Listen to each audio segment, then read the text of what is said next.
So yes, there are 2 more weeks of class.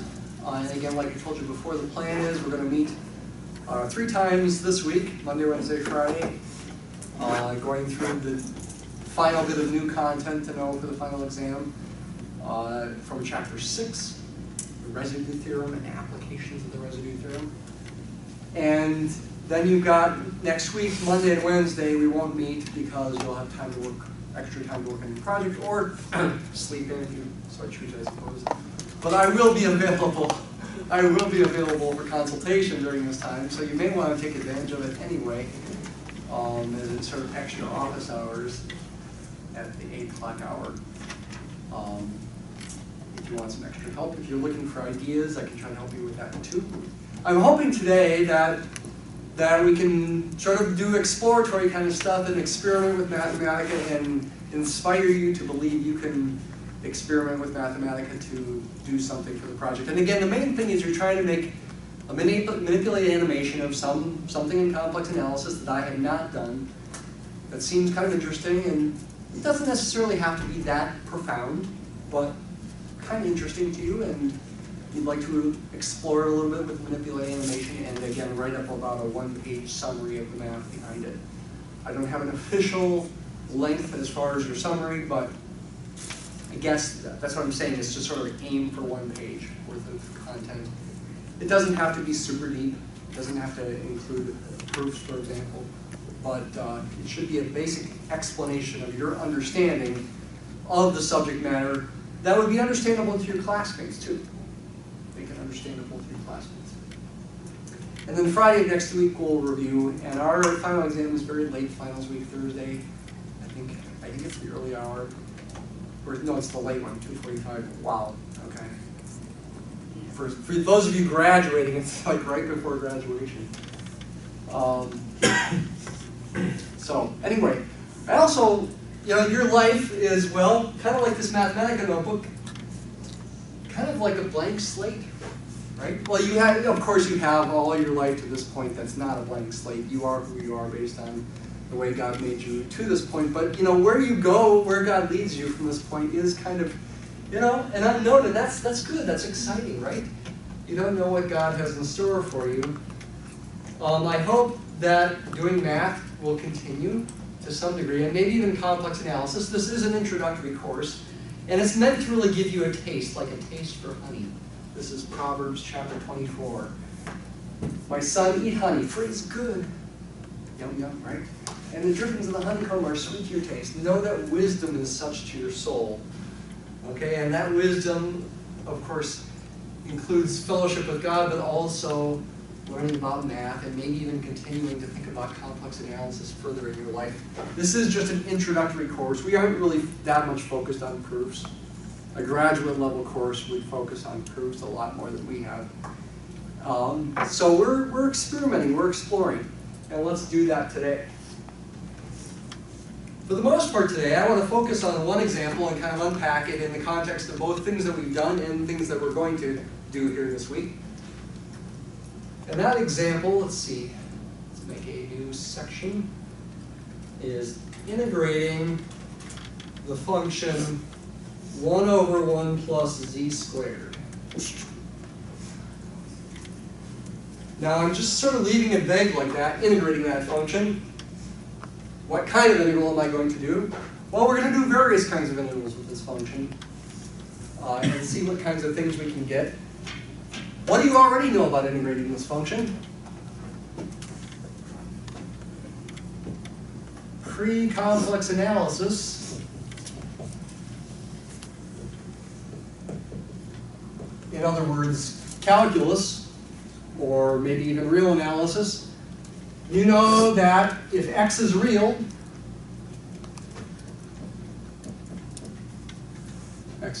here, that an antiderivative of 1 over 1 plus x squared, or the antiderivative, the most general antiderivative is the arctangent function, plus c, right? If there were a gateway graduation requirement, which of course there's not. Maybe we put this one on there, right? That's the arctangent of x plus c. The graph of 1 over 1 plus x squared looks like this.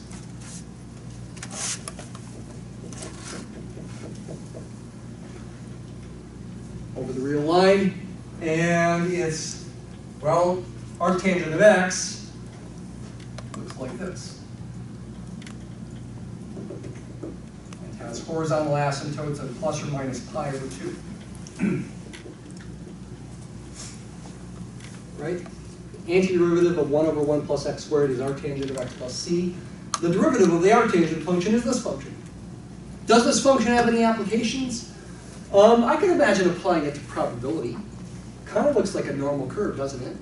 It's not, right? The normal curves don't have this kind of formula, I hope you remember. But it has a similar kind of shape to it, so you could probably apply it to probability. I suppose there could be some applications of it, but most people would use a normal curve if your data looked bell-shaped like that. If you were going to apply it to probability as, say, a probability density function, you would have to adjust it by some factor. The area under it's not going to equal 1 exactly. What would the area under it equal? What would the improper integral of this function from minus infinity to infinity be? It's not going to equal 1. Can you figure it out just by looking at what's on the board so far? Can you figure out what this integral is going to be? It's going to be pi. It's going to be pi over 2 minus negative pi over 2, which is pi. And so to make this a probability density function, I'd also want to divide it by pi. That would make it a probability density function. Let's confirm this a little bit more rigorously. Technically speaking, when you've got an improper integral that's got not just a limit of infinity on top, but also a limit of minus infinity on the bottom, technically you should break it up into 2 pieces. You should say it's the integral from minus infinity to 0 plus the integral from 0 to infinity. Now by the symmetry of this function, these integrals, if one of them converges, the other one will converge and they will have the same value. But in general, you have to break it up like this and know that both integrals converge. And both integrals, as improper integrals like this, are really limits of proper integrals. You can say the first one is the limit as, say, a goes to minus infinity, integral from a to 0, 1 over 1 plus x squared, plus the limit as b goes to plus infinity of the integral from 0 to b of 1 over 1 plus x squared. I'll try to keep the screen up most of the day today, but I will do some Mathematica.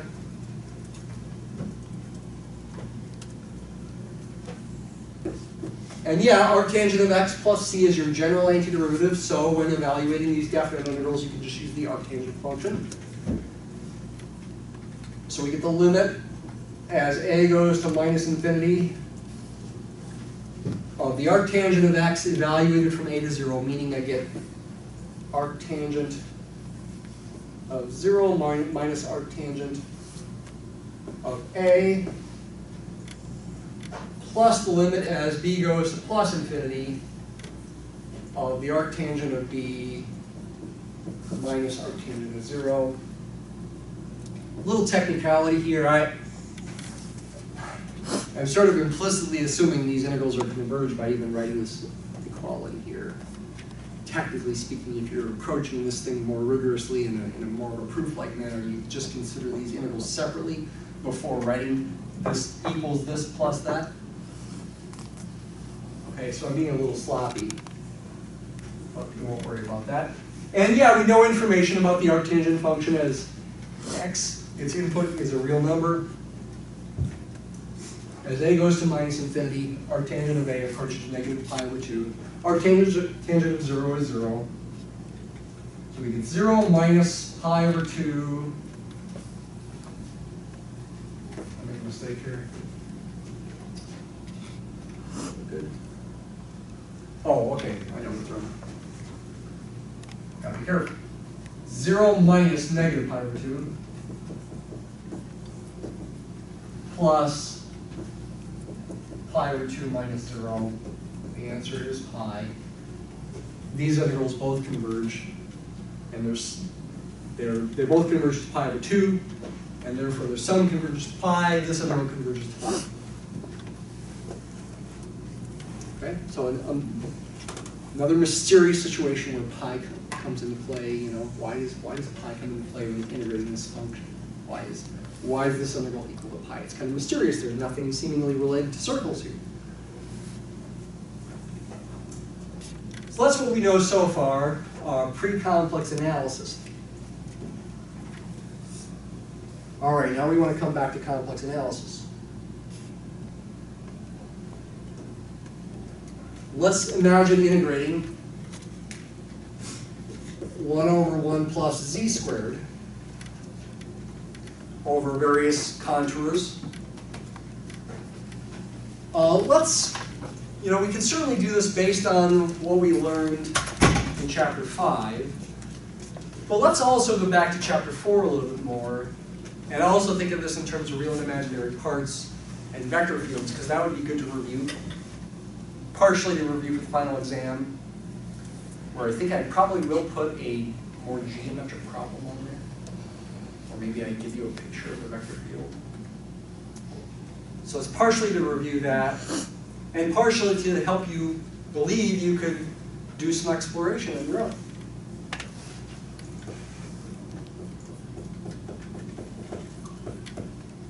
Let's get this function in terms of real and imaginary parts. All right, let's see here. On the bottom, what's the real part going to be? We're going to get a 1, we're going to get an x squared, we're going to get negative y squared. Looks like the real part of the bottom is 1 plus x squared minus y squared. Plus I times the imaginary part is going to be 2xy.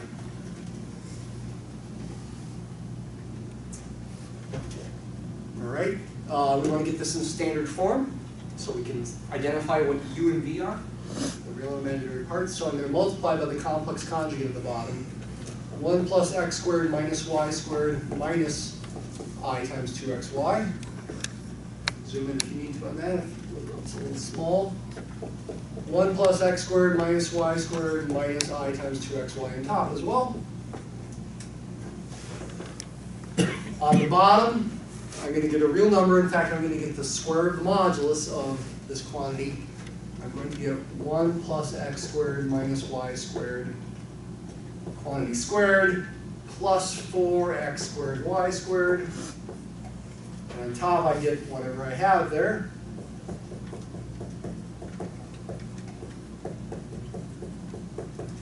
And I can split this into imaginary parts. I can also expand out the bottom and simplify a bit. I think I'm not going to bother, but I wanted to do that just to help you believe you could do it by hand, to remind you how to do it. Let's use Mathematica for a bit right now. So to finish, to identify u, we just split it up into 2 pieces. So essentially this thing is u. And this thing with the minus sign but not the I is v, right? And you can, again, simplify the bottom. U is in red there, v is in blue. Let's double check it with Mathematica.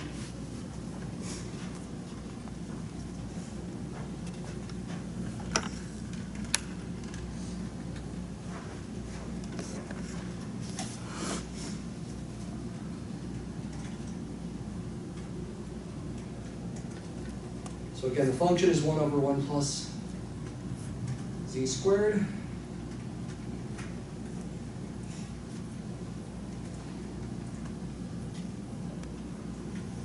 Let's see, we can use our capital R, capital E function and capital I, capital M function to define the real and imaginary parts of this. Should I use curvy braces around the inputs? I typically do, because sometimes I want to plug lists into these things, points. So I typically do want to use the curvy braces here, and I think that's probably a good habit for you too. Capital R, capital E, this function we've created with complex expand and capital R little e, to expand the real part first of all, and then the imaginary part.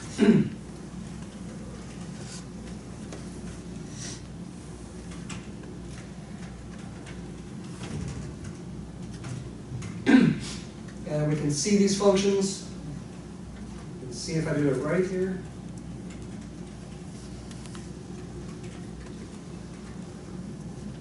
Unsimplified. Okay, let's simplify these. Simplify.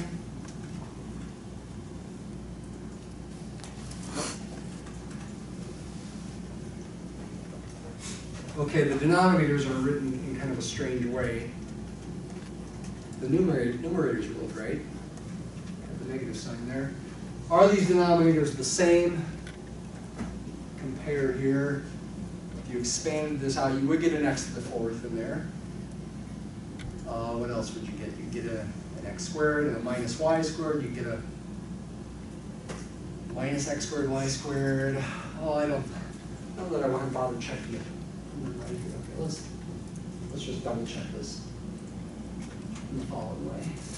Expand that, and let's also expand what I have on the board.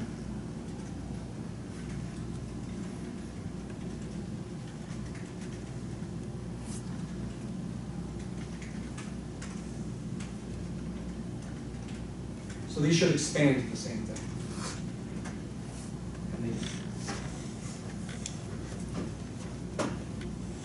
Yeah. Okay, so looks good. That's the real and imaginary parts.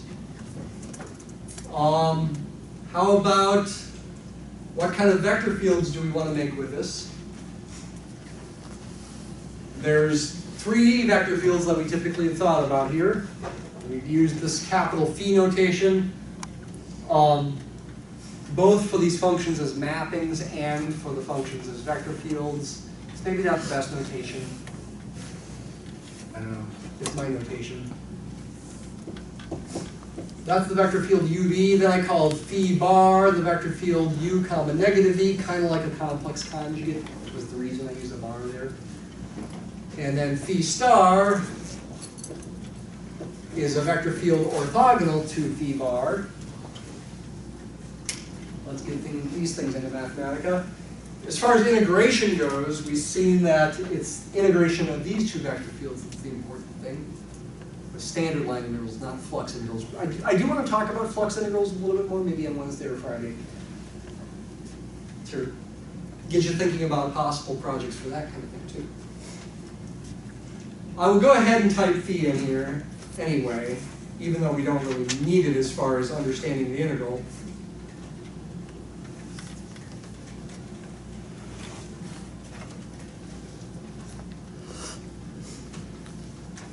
So there's phi. I also want phi bar and phi star. I think I can go to my basic math assistant over here and maybe press this button right there. Yep, it's a bar over. And this one, maybe I want to have, well, I think if I put a star there, it won't be a problem. I don't think Mathematica will think of that as a power. I could be wrong, but hopefully. We're not going to see any output now, but these things are all entered. What's my goal here? My goal is to understand the integrals and its values in the complex plane by thinking about the vector fields. Okay, again, this is a possible project kind of thing you could do in some other context by thinking about vector fields and thinking about integration, thinking about flows. You know, that could be related to fluid mechanics. I know at least one group wants to do fluid mechanics for their project. Some ideas in section 7.6 and 7.7, and you could probably bring vector fields into play if you do such a topic. By the way, it is okay for more than one group to do the same general topic, though your details should be different.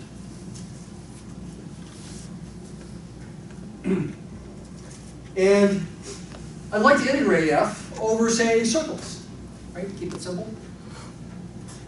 So I want some sort of parameterization in here of circles that's going to maybe allow me to shift the rate, change the radius of the circle, and maybe also change the center. Question? Yeah, change the... Yes, I do. Thank you.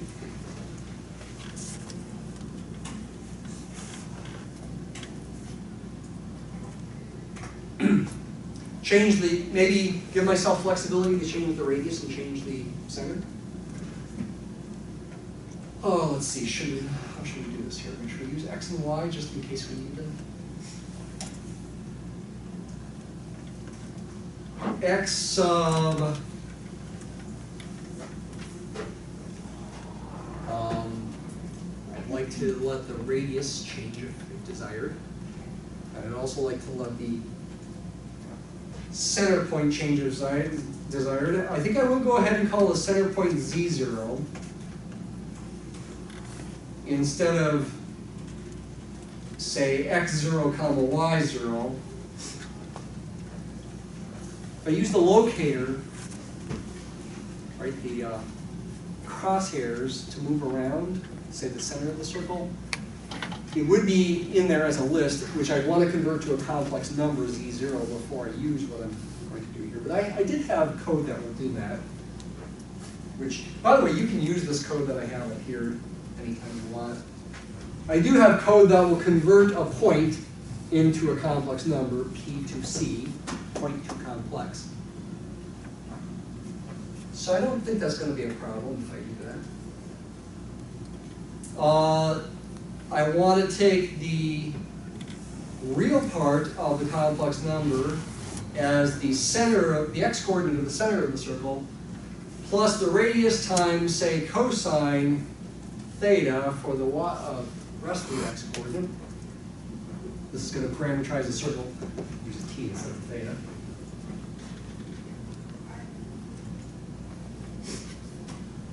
This is going to parameterize the x coordinate of a circle, centered at Z0 with a radius of r.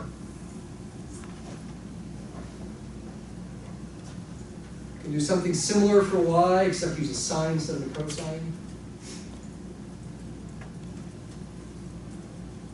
And would I want to do something similar for z? Well, I could do something similar.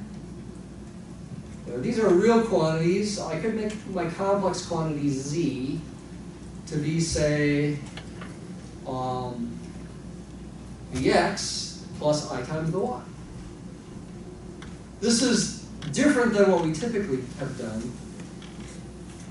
You know, typically we've used the complex exponential in parameterizing circles. I'm not doing that here. It's e to the I times t, for example, to parameterize a circle.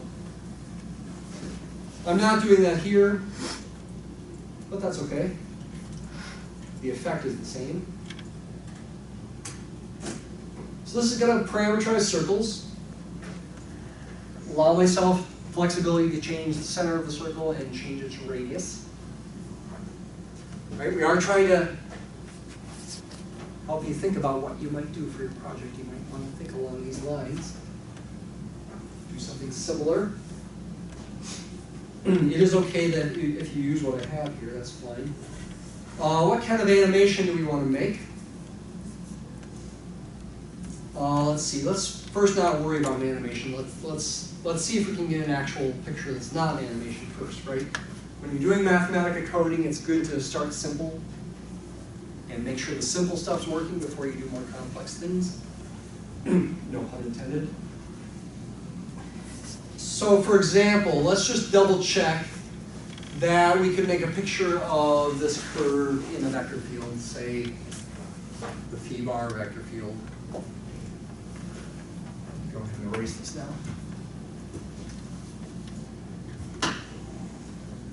So I want say the vector field in the background and the curve on top, and maybe the stream plot too.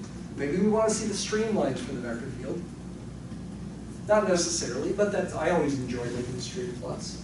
Maybe we want to make the stream plot too here. And a vector plot. And a parametric plot. Okay, so I'm not starting super simple here. I'm going to be doing three kinds of plots. A stream plot for the vector field, a vector plot for the actual vector field itself, parametric plot for the parametric curve. And well, okay, put myself into a little bit of a corner here by doing this with z. I think I will keep this in here, but as far as the parametric plot goes, I'm not going to be able to use that because parametric plot plots lists, not complex numbers. So let's do what we do in multivariable calculus. Let's also create a vector for this parameterization. As a list in Mathematica, instead of x plus iy, we do x comma y. That's something I can put in the parametric plot. I think ultimately, if we're going to understand the meaning of integration, we're going to want to add vectors in here that we can let go around the circles we're integrating over. I think for the sake of time, I won't do that today. Maybe I will do it after class, and I'll put this on Moodle. But for the sake of time, let's just get this basic picture, right? So we are plotting this vector field right here. Put that in the stream plot, get rid of the underscores. X goes from, say, negative, let's go, how big should we go? Let's think about this, actually. Function is 1 over 1 plus z squared. That's got poles where? Plus or minus, this should be easy. I. They are going to be simple poles, poles of order 1. So I don't want to go too far away from those poles. Let's say negative 3 to 3.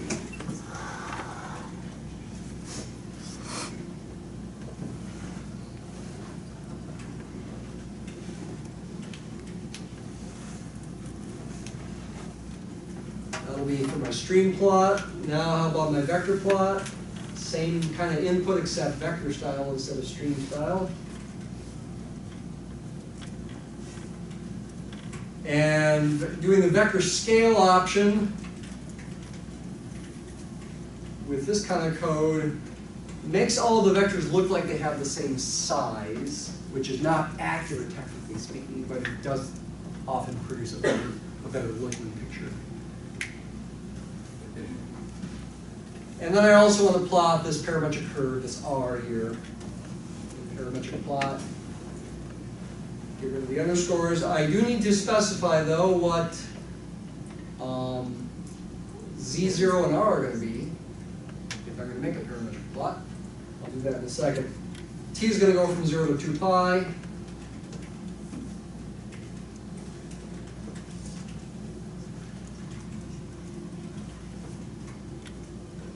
Okay, since we're not doing an animation, let's pick something specific for Z0 and for R.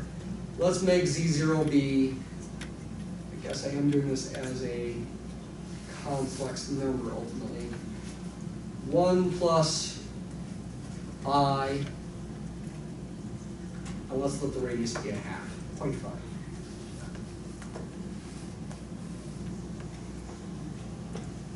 Okay, will this work? I think so, I don't think I see any mistakes. Well, we got the vector field and the stream plot in there, but there's seemingly no parametric plot. I don't make a mistake. I forgot to use the P to C function here. Point to complex. Or actually, I want it the other way around here, don't I? I want complex to point, C to P. If I'm going to use R in this way at least. I think. Is that right? No, actually. Oh, okay. Maybe I do want to use the other one. Let me try the other one here. Maybe I want P to C, and I want to put, as a point in here, 1, comma 1. So that's the point 1, comma 1 is a list in Mathematica. It's going to convert it to a complex number, 1 plus IZ, 1 plus I. And then that's going to be plugged into R.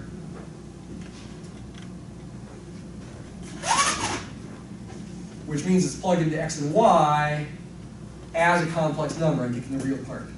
So yeah, I do want it as a complex number. Those input those equations. Say that again? Those equations are input into that number.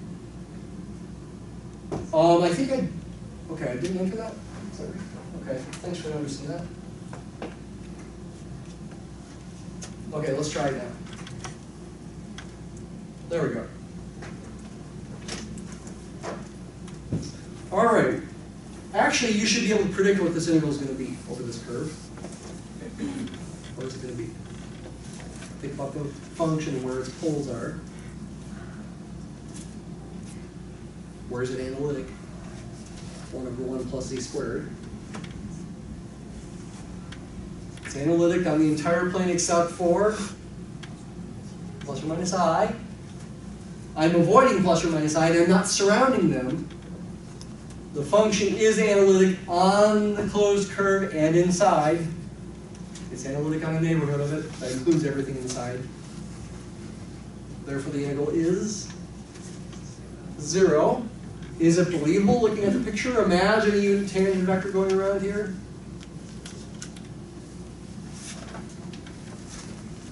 The angle it makes with the vector field contributes, if the angle is acute, it contributes positively to the line integral.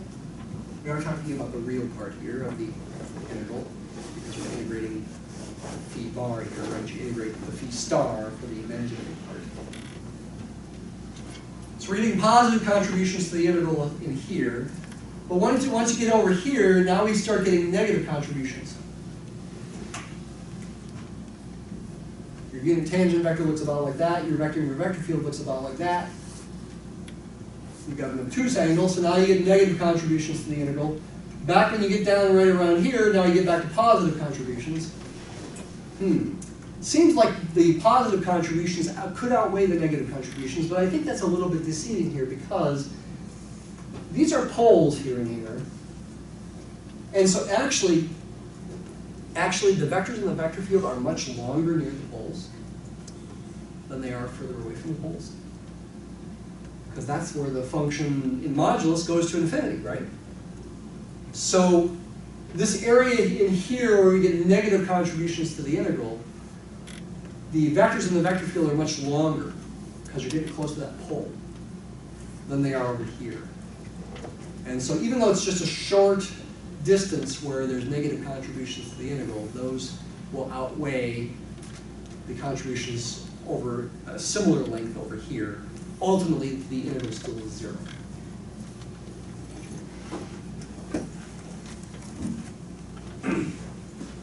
And we can do something similar with the imaginary part of the integral. I want to use the phi star instead of phi bar. We can do some copy and paste now. Put it in a grid to see both pictures at once. Though the default for grid is to make the picture smaller if you do so. There's a smaller picture.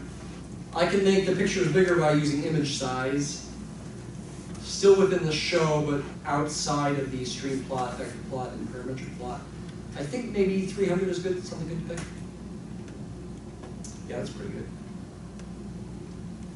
Maybe a little smaller, 250. Now just copy and paste all this after the comma. Change the phi bar to a phi star.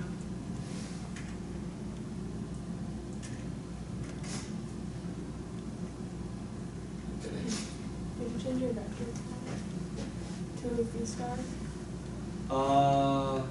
Thank you.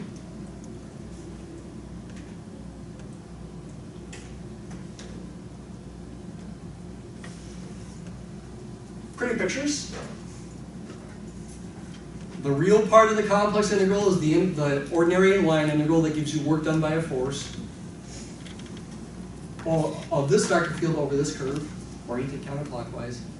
And the imaginary part of the complex integral is the integral of this vector field over the same curve, oriented counterclockwise, and both integrals do end up being 0. Once again, your vectors are going to be longer over here, close to the pole, than they are over here. And so seemingly if they're, well, actually in here you're going to get positive contributions to the integral. Over here you'll get negative. Looks like still negative until you get about to here. Looks like this picture is maybe more symmetric top to bottom. On the top side you get positive contributions to the integral, and on the bottom side you get negative contributions to the integral, because again, You want to think about the angle between the unit tangent vector and the vectors in the vector field here. That's an obtuse angle. The dot product would be negative contributions to the integral. But it does seem more symmetric top and bottom here, and so the fact that the arrows are longer over here than they are over there is kind of irrelevant to some degree. In this picture, okay. Of course, these are not proofs that the answers are 0, but they are. All right, now let's allow ourselves the flexibility to move the point and change the radius. Put this inside of manipulate. I want to allow myself to change the radius. Maybe as a default, I'll have a radius of 1 to start with and go down to as low as 0.1 and as high as, say, 2. Well, actually, I'm going to allow myself to go higher than 2. How about 5? And then for the center of the circle, I want to use the locator.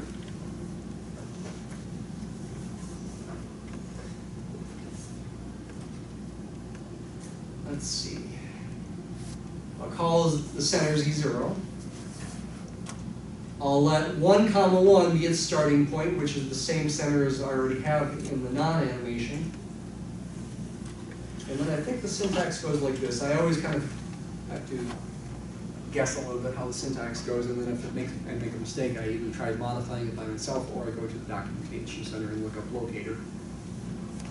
I think this kind of syntax will start at the point 1, 1, and then allow me to move it around with the mouse. But if it's going to make an animation, I have to make changes back up here. Mostly to this thing, I think, right? Is that the only place I need to make changes? Well, and right there, too.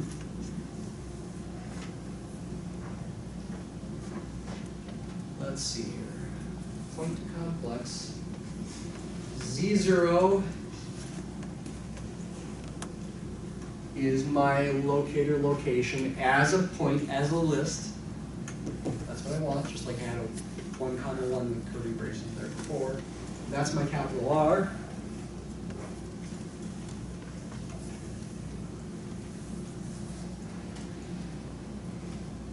Maybe I should start R at 0.5 like before. Copy and paste this up here. I think this should work. It might be slow if I didn't use performance goal arrow quality, and so it might, if I move things around, the picture might look a little funny as I move. But once I pause, it should go back to looking more like this. And there's a fair amount of computation time involved, it seems. Like StreamPlot does a lot of computations, and this doesn't seem to, it's putting my circle where I want it now. Somehow the center of the circle and the location of my locator are not matching.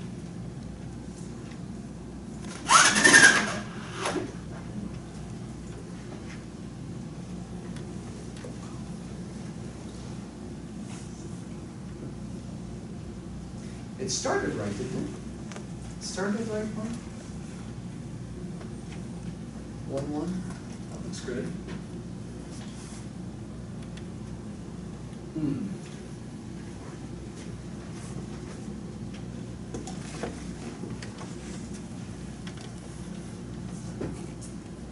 That's funny.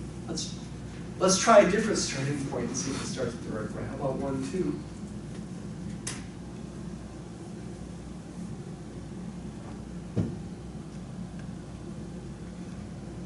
No, that's not starting at the right point. I do not know what's wrong.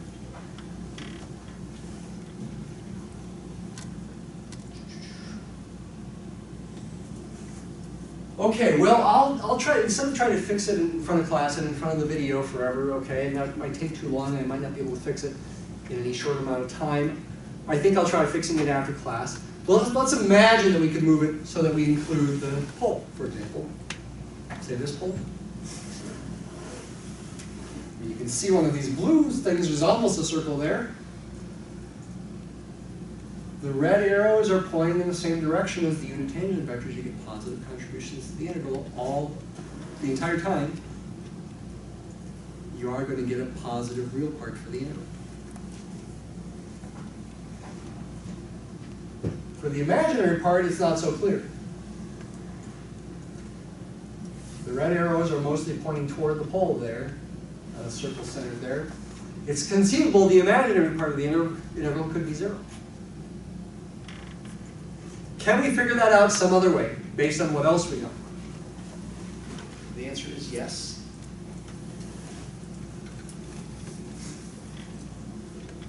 We could try a Laurent expansion for this function, centered at, say, I. We haven't done one like that before. We haven't centered it at a non-real number before. Let's try it. Should we use partial fractions to break this apart, maybe as a over, say, z minus I plus b over z plus I? Actually, this does work. Okay, this is a good idea. It's not typically what we do, right? With partial fractions, we don't typically use imaginary numbers with splitting apart these things as partial fractions, but you can. A and b are going to involve imaginary numbers. Multiply both sides by z minus I times z plus I. You get this equation. You want it to be true no matter what z is, even if z is complex. Purely imaginary, say, for example, if z is negative I, that's going to imply 1 is b times negative 2i. That part goes away, so that b must be 1 over negative 2i, which is the same as standard form.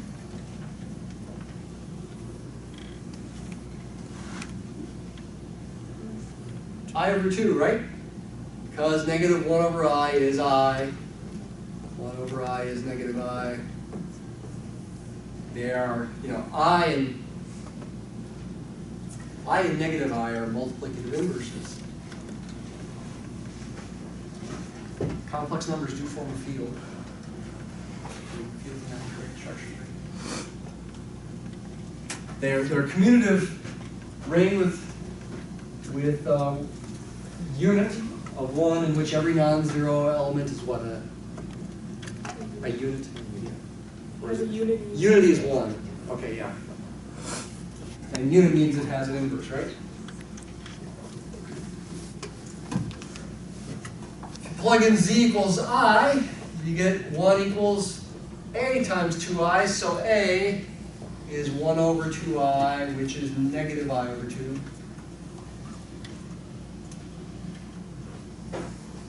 I'm trying to find the Laurent expansion of this function near z equals I, is my goal. Some punctured neighborhood of I. Punctured disk.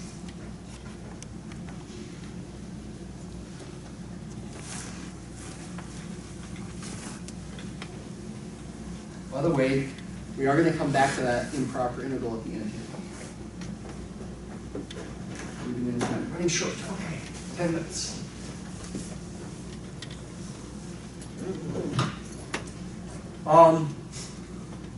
So what do we have? We have 1 over 1 plus z squared equals negative I over 2 over z minus I plus I over 2 over z plus I. This thing is already in the form of a power of z minus I. That function is its own Laurent expansion about z equals I. That's not in powers of z minus I yet, so let's get it in powers of z minus I by our trickery here. That kind of trickery to start with. I'd like to get a 1 there, so now factor a 2i out. And I can put the 2i up top and the bottom there.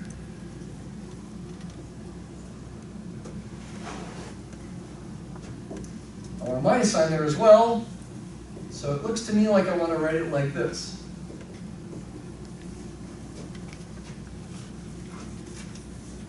We are talking about just this piece of the original function. It's not equal to the original function. Great, does that look good? I think so. The i's cancel here.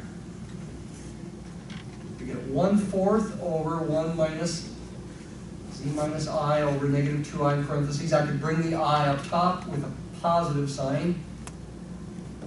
So I'll do that, like that. That's a sum of a geometric series. A over 1 minus r. So it converges to 1/4. That's A plus 1/4 times r.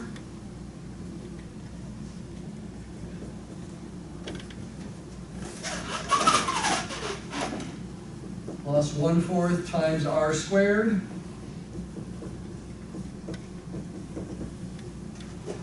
So go ahead and simplify it. 1/4 plus 1/8 I times z minus I. I squared is -1. 2 squared is 4. It looks like minus 1/16 z minus I squared, etc. This is going to converge as long as the modulus of I times z minus I over 2 is less than 1, which is equivalent, if you think about it, to the modulus of z minus I being less than 2, which should make sense because I and negative I are 2 units apart. We don't want to hit that other pole. And this part of the Laurent expansion can't include z equals I. So if I now combine these two things, this plus this, that's going to be the Laurent expansion for the original function in a punctured disk of radius 2 centered at I.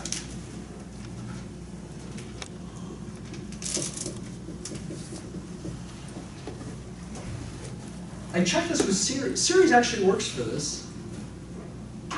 Series doesn't just do Taylor series, it does Laurent series as well, at least in certain cases. Series 1 over 1 plus z squared. Z is centered at I, and let's go for up to the 5th power.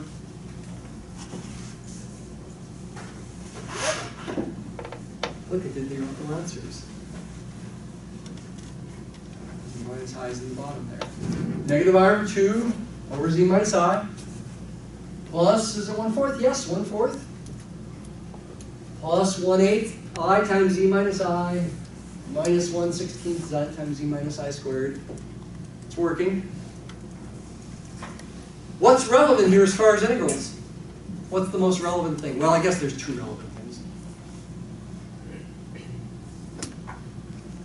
The first relevant thing is that the integral of most of these things around any closed curve is 0. What's the only one that gives a non-zero value for the integral?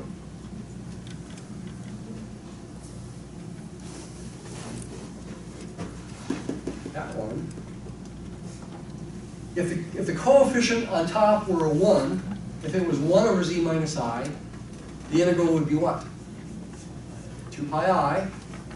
It's a negative I over 2 instead of a 1. So the integral's got to be 2 pi I times negative I over 2. 2 pi I times negative I over 2.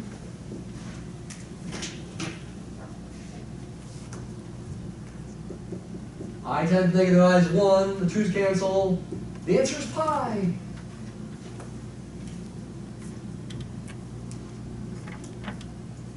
I wonder if that's related to the fact that the integral from minus infinity to infinity was pi. The answer is yes, they are related.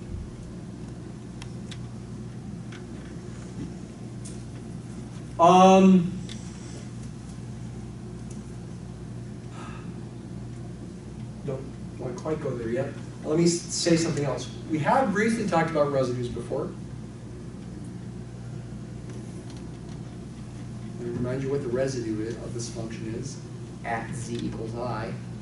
The residue of this function, let's call this function f of z, as I guess I did on Mathematica. The residue of this function, res f, at the pole z equals I is the coefficient of z minus I to the negative 1 power in the Laurent expansion in a punctured disk centered at I. That's the z minus I to the negative 1 power term. Its coefficient is negative I over 2. And the residue is negative I over 2. In this context, the residue theorem says that an integral around any simple closed curve oriented positively that contains I in its interior but not negative I, the integral around any such curve here is going to be 2 pi I times this residue. We already knew that. It's not really telling us much new here. The residue theorem would also apply to integrating around negative I instead of I. What's the residue at negative I? We can look at the coefficient of the Laurent expansion if we expand around negative I instead of positive I. Hang with me here.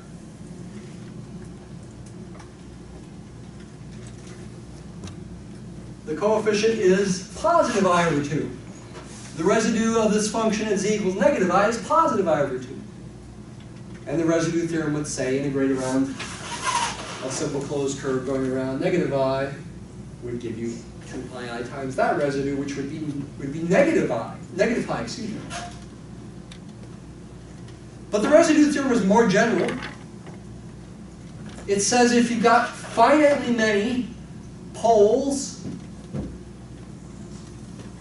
inside an arbitrary simple closed curve, in this case we have 2 of them, the integral over this whole thing is 2 pi I times the sum of the residues. The sum of the residues here is negative I over 2 plus I over 2 is 0. So even though we've got poles inside this bigger loop, 2 of them, the integral around such a loop is 0. I won't take the time to calculate that, but I hope you believe me. It's 0. Finally we come to why is that improper integral equal to pi?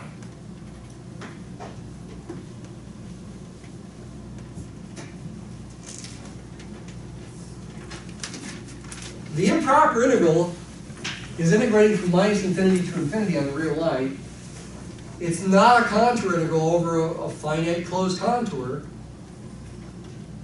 However, if we consider closed contours of the following kind of shape,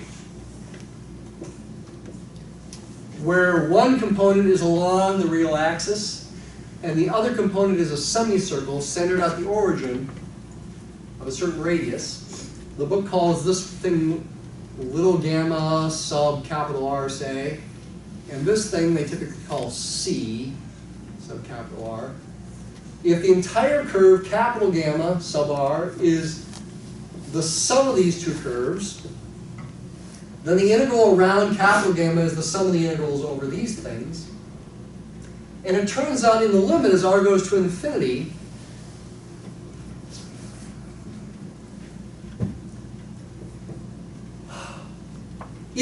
if the integral over CR converges to 0, which it often will with these examples, take some verification. Turns out in the limit as R goes to infinity, the integral over these capital gamma sub r's approach the integral over this line segment as R goes to infinity, which becomes the improper integral, the real improper integral from minus infinity to plus infinity of the original function. With one seemingly minor catch. It's not the ordinary improper integral as I wrote at the beginning of class as the sum of two improper integrals. It's instead something called the Cauchy principal value of the improper integral, which is not exactly the same idea. I'm going to let you read about it for the moment. We'll talk about it on Wednesday more, but this is our introduction to the residue theorem as well as a review of some integration. See you on Wednesday.